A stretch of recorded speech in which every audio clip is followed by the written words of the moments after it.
안녕하세요 투자자 여러분, 주하부TV입니다. 오늘 이 시간에는요, 미국 두 가지 시나리오를 기술적 분석으로 한번 살펴보도록 하고요. 그에 따른 실전 투자 팁이 뭐가 있는지 같이 한번 얘기 나눠보도록 하겠습니다. 네, 주식 투자 하시다가 늘 궁금하신 부분이 있으면 댓글로 질문 주세요. 그러면 주하부TV가 함께 고민해 보도록 하겠습니다. 네, 그러기 위해서는 구독, 좋아요, 알림 설정 부탁드리고요. 주식으로 부자 되는 그날까지 함께 화이팅 하시죠. 네, 오늘 주제는 이렇게 잡겠습니다. 미국 시장 흐름의 예측. 두 가지 시나리오가 있는데 그 두 가지 시나리오에 따라서 어떤 실전 투자 팁이 있을지 같이 한번 끝까지 얘기를 한번 해보시죠. 네, 그러면 나스닥 차트를 한번 보고 가시겠습니다. 자, 나스닥 차트를 지금 보시고 계신데 첫 번째 시나리오부터 얘기를 해볼게요. 자, 지금 흐름상 그냥 쭉 흘러갔을 때 어떤 시나리오가 나올 수 있고 그 시나리오에 따라서 결국 어떻게 우리가 행동을 해야지 내 계좌가 플러스가 될 수 있는지, 그것이 가장 중요하겠죠. 네. 그래서 자, 시나리오가 지금 어떤 게 나올 수 있는지 첫 번째 시나리오 먼저 살펴보도록 할게요. 첫 번째 시나리오. 자, 지금 월봉상으로 지금 흐름을 보시면 계속 하락하고 있죠. 그래서 이 하락이 이어진다고 가정을 해보는 것입니다. 그래서 지금 보시면 1차 바닥을 주고 상승을 했지만 가바닥이라고 그때 말씀드렸고, 거기에서 지금 241선에서 저항을 받고 또 내려오고 있습니다. 또 내려왔다가 또다시 올라가고 있죠. 이렇게 변동성 구간 내에 있다가 어쨌든 지금 저점은 13,250, 13,002 언저리에서 근방에서 1차적으로 바닥을 잡고 있는 듯 보이는데, 시나리오 1번은 이것을 깨고 내려가는 겁니다. 즉 21선이 지금 살짝 옆으로 기고 있는데요. 여기서 또 한 번 빠진다고 했을 때, 그래서 지금 13,000포인트가 종가 기준으로는 13,400포인트가 여기에 저점 라인인데, 여기를 깨고 붕괴시키고 내려가는 경우가 바로 이 다음 시나리오 첫 번째가 되겠습니다. 그러면 어떤 모양새가 나올까요? 자, 21선이 이렇게 저점 깨고 내려가게 되겠고요. 61선은 시간에 따라서 쭉 내려오겠죠. 그렇죠? 그리고 241선은 또 이렇게 흘러가겠죠. 자, 이런 모양새가 나오면, 시세 흐름이 이런 모양새가 나오면 비슷한 사례가 어디에 있을까요? 바로 2018년도로 가보겠습니다. 이때가 아니죠. 2018년도. 자, 이때 있었죠. 2018년도 지금 12월달 이때도 마찬가지 보시면은 21선이 이렇게 하락하면서 직전 저점을 깨고 내려갔었죠. 순간적으로 확 많이 내려갔습니다. 이게 저점 붕괴의 위력이고요. 그리고 나서 61선도 241선과 데드크로스 주면서 또 같이 하락했습니다. 그죠? 이게 조금 전에 얘기했던 일반 시나리오와 가장 흡사한 그런 모양새가 됩니다. 그 이전으로 또 유사한 사례가 뭐가 있냐면요. 2016년도로 돌아가겠습니다. 2016년도로 보시면은 이때도 비슷합니다. 이때도. 그죠? 61선이 이때도 깨고 내려왔죠. 이때도 깨고 내려갔습니다. 이때는 저점 붕괴를 주지는 않은 케이스고요. 이때는 저점 붕괴를 준 케이스입니다. 자, 그래서 지금 시나리오 1번은 가장 흡사한 거는 지금 두 가지 경우 과거 사례를 봤을 때 이렇게 유사하게 나타날 가능성이 있고요. 그렇다고 이렇게 된다는 얘기는 아닙니다. 자, 이렇게 됐을 때 우리는 어떻게 대응해야 될까요? 바로 느긋하게 일단 한 템포 느리게 가되 바닥점을 잘 잡아야 됩니다. 그때는 어떤 시그널이 나올 수 있을까요? 21선이 일단 이렇게 빠진다고 가정하고, 그리고 61선이 이렇게 내려오게 될 테니, 그러면 바닥점은 어딘지 하면 여기에서 21선이 W자로 바닥 신호를 줄 때입니다. 그리고 궁극적으로는 61선이 여기에서 상승 턴을 줄 것입니다. 그러면 이때가 진짜 배기 찐 시그널입니다. 이렇게 되면 시장은 강하게 올라갈 것입니다. 강하게 얼마나? 최소 3개월은 올라가게 됩니다. 최소 3개월은 상승을 주게 될 것이고요. 그 이후에 어떻게 될지는 지켜봐야 되겠지만 이렇게 올라갔다가 기간 조정을 주고 다시 상승 추세로 복귀할 가능성이 농후합니다. 그러면 다시 빠진다면 이 시그널은 언제쯤 들어올까? 그건 지켜봐야 되겠죠. 그러면 이 시그널에서 우리가 어떻게 대응하느냐? 첫 번째는 스파이, 두 번째는 QQQ, 지수 ETF를 공략하는 것입니다. 그것도 1배수짜리를 일단 안전빵으로 들어가는 거예요. 그랬다가 상승 추세로 복귀할 때 이때 1배수짜리 버리고 3배수짜리로 갈아타는 겁니다. 그게 바로 TQQQ로 따라 바꿔 타는 거죠. 왜냐면요, 이유가 있습니다.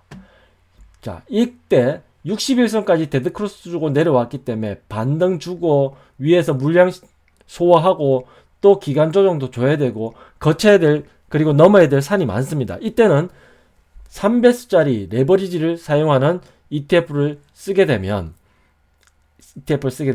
3배수로 똑 안 올라갑니다. 모자라게 올라가요. 이유는 파생 상품을 끼고 있는 ETF이기 때문입니다. 그래서 탄력이 기대치에 못 미칠 겁니다. 그러면 약간 스트레스 받을 수 있어요. 그럴 때는 차라리 스파이 혹은 QQQ 같이 1배수짜리로 가는 게 좀 안전하고 마음 편하게 가실 수 있는 방법입니다. 두 번째는 실적주입니다. 실적주는 올해 무조건 가지고 가야 됩니다. 그렇기 때문에 실적이 좋아질 만한 종목, 제가 계속 말씀드렸던 전기차 혹은 리오프닝 혹은 반도체, 그 외에도 실적이 좋아지는 그런 업종에서 대장주들을 가져가는 게, 그게 가장 안전빵입니다. 두 번째 시나리오에 대해서 말씀드릴게요. 자, 그러면 첫 번째 시나리오는 저점을 깨고 내려가는 경우고요.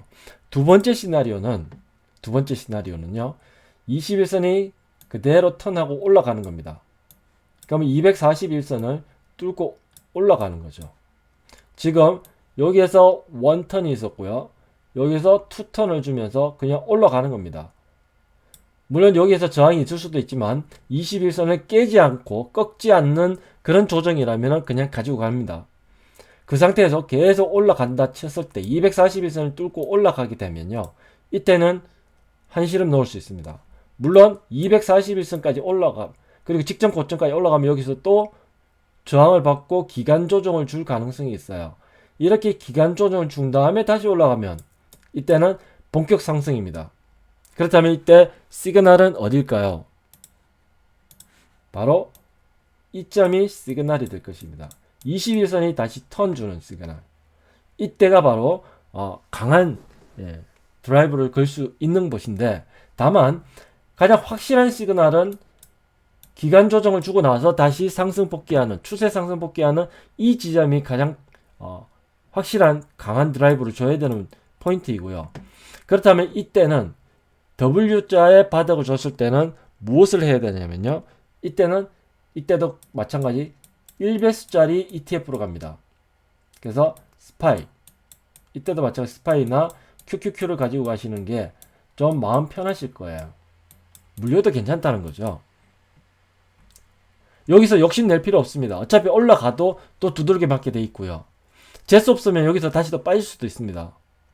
그렇기 때문에 100% 안전하게 가야지 마음 편하게 가실 수 있고요. 어차피 나중에 기간 조정 준 다음에 다시 정상 상태로 다시 복귀할 때 이때 3배수로 갈아타면 됩니다. 1배수짜리는 버려보고요. 그러면 마음 편하게 갈 수도 있고요. 더더욱 3배수짜리 ETF는요, 이때 위력을 진짜 배기 발휘합니다. 이때는 길게 갖고 가도 됩니다. 그렇지만 여기서 만약에 3배수짜리 바닥에서 샀어요. 그러면 여기서 또 치권이 올라갔다가 내려갔다가 올라갔다 내려갔다 조정도 받고 이렇게 지그재그로 계속 올라갈 텐데 불안하지 않겠습니까? 그리고 정고점까지 갔을 때 이때 또 한 번 팔아줘야 되거든요. 왜냐하면 다시 떨어질 거기 때문에 가격 조정을 또 받을 수도 있고 기간 조정을 받을 수도 있는 두 가지 시나리오에 봉착하게 될 텐데, 이때 3배수짜리 가지고 있으면 불안합니다. 그리고 이 저점에서 직전적 고점까지 올라가도 3배수 수익을 주진 않습니다. 모자랄 겁니다. 기대치에 못 미치고요. 마음 불편하고요. 스트레스 받을 수 있고요. 그리고 또 팔아야 된다. 언제 팔아야 될까 또 불안해지는 그런 스트레스. 이 스트레스 받는 것이 가장 피해야 될 것 중에 하나입니다. 주식 투자를 오래 하다 보면요, 이 스트레스가 쌓이게 되면 정말요 정신 피폐해집니다. 그러지 마시고요. 제가 다 겪어봐서 그렇습니다. 그래서 가장 좋은 건요, 리스크를 회피하고요, 안전하게 그리고 확실하게 들어가는 것이 가장 좋은 투자법이고, 지나고 나서 보면 내 계좌에 플러스는 그런 케이스로 대응했을 때 가장 좋은 실적으로, 그리고 내 계좌에도 가장 좋은 실적으로 피드백을 줍니다. 여기서 아무리 기교를 많이 부려봐야 결국 나중에는 남는 게 없어요. 아시겠습니까? 자, 정리하겠습니다. 1번 케이스는 저점 깨고 붕괴한다. 그래서 저기 밑에서 다시 반등을 줄 것이다. 반등 주는 거는 21선이 쌍바닥을 주고 올라가고 61선이 턴하는 진짜 바닥이다. 그 바닥에서는 무엇을 준다? 실적주 또는 1배수짜리 지수 ETF를 들어간다. 그리고 반등을 줬을 때는 상단에서 그대로 가지고 간다. 이게 바로 첫 번째 케이스에 대한 전략이고요. 두 번째 케이스는 생각처럼 여기서 더 많이 떨어지지 않고 반등을 준다.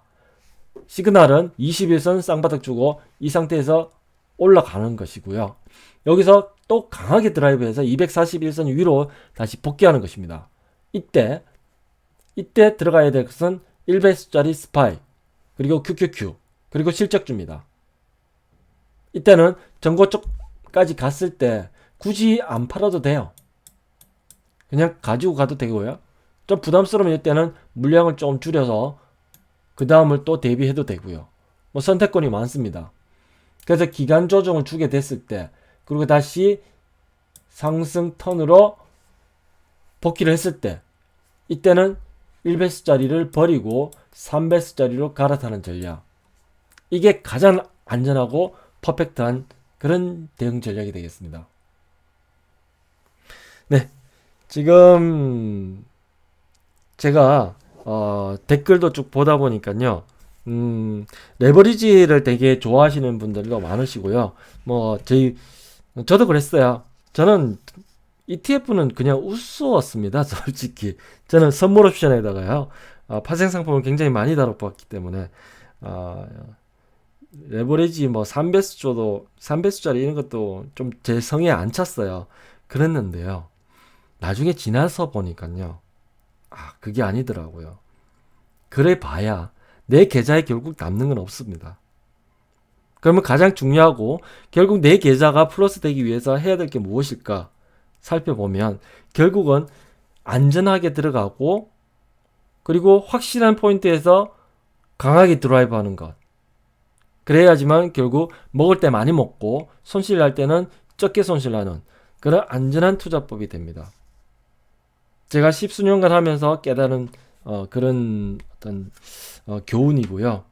그래서 시점은 3월 16일 FOMC 회의 이후에 시장 흐름을 한번 살펴보고, 그때 어떠한 변곡점이 나타날 가능성이 농후하다고 시장에서 바라보고는 있지만요, 실제로 한번 어떻게 되는지 살펴보시고 같이 대응 전략을 계속 고민해 나가시죠.